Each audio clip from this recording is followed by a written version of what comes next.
Бурна политичка есен ја очекува Македонија. Ваков впечаток се добива во јавноста со оглед на распределбата на политичките сили во собранието. Останува отворено прашање дали некој од партиите ќе успее да состави политичка влада или пак можеби на крајот ќе добиеме широка владина коалиција. Ситуацијата може да стане уште посложена доколку Дуи не отстапи од своето барање за албанец премиер.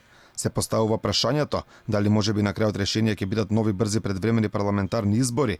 Вакво сценарио не исклучува опозицијскиот лидер Христијан Мицкоски. Не би ме изненадило ако и некаде таму на есен се случат нови, би рекол, предвремени парламентарни избори, доколку се случи да не успееме ниту ние, ниту СДСМ, ниту некоја друга партија, гледаме и Дуи го бара мандатот, ако не се лажам, вице-премиерот Османи во една прилика не на телевизија го побарал мандатот како трето пласирана партија на новија избори. Ако никој не успее да формира влада, тогаш не ја исклучувам и можноста за нови предвремени парламентарни избори на есен. Техничкиот премиер Оливер Спасовски пак вели дека неговата партија ќе ја состави владата.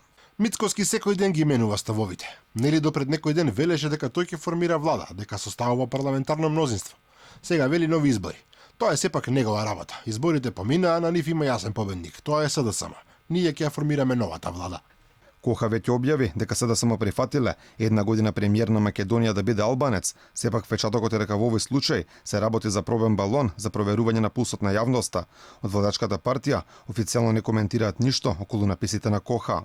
Но зголемените апетити на Дуи не се единствениот проблем за состав на владата. Своите барања ги зголеми Илјансата за албанците. Зијадин Села сега бара албанскиот јазик да биде запишан како албански во уставот, а не како јазик кој го зборуваат 20% од населението. Со оглед на ваквата ситуација во јавноста, одамна постојат сомнежи дека СДСМ е тргната во шопинг на пратеници од политичките ривали. Тоа го тврди и Мицковски, велејќи дека сепак потегот на власта останал неуспешен. Нудени се 600-7 цифрени бројки во евра, мислам.